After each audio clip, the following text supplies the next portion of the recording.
you're dealing with the fallen fruit, which the word is cancer. Tell me about that. Yeah, I was 47 when I was diagnosed with breast cancer. And it's really interesting to think about this now because one, we're talking, it's just ending the month of Breast Cancer Awareness Month. And from Seattle, I had treatment at Fred Hutch Cancer Center. And after you're done with your treatment, after 5 years, they put you in what's known as a survivorship program where you see them once a year. So moving over here to Dallas, I was transferred to MD Anderson in Houston and into their survivorship program. I just had a visit earlier this week, in fact, my first visit there. And it surprises me how that hit me to change care, even though I'm not in active treatment, because you realize how much trust you've built up in a facility and your care team. And this is true, for any cancer patient. I was thinking, man, every time they move, if you have to move a lot, you always have to switch care. And being adopted and orphaned, not knowing my family history, they treat me as if I was high risk, and so which I appreciate, but I'm undergoing some of the diagnostic type tests right now just to rule out that anything has come back. But I'm 7 years cancer free. But it's still, it's something that you have to live with as far as that.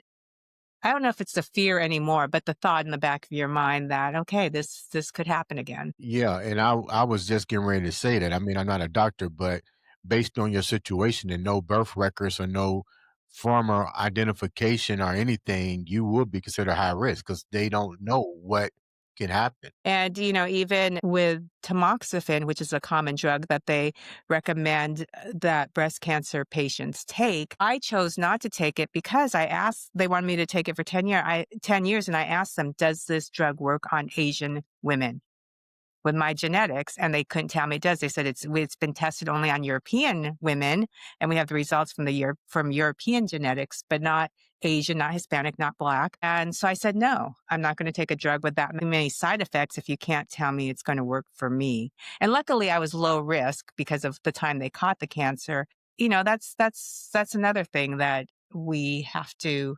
look at when we go into healthcare, being people of color.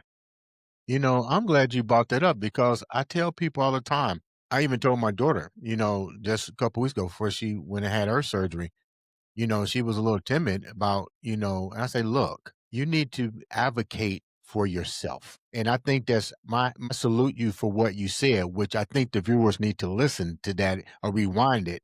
Just because they say a drug works, you need to ask, where have the studies been done and have they been done on our culture people? And I'll show you an example. I had a cortisol injection and I had a stroke.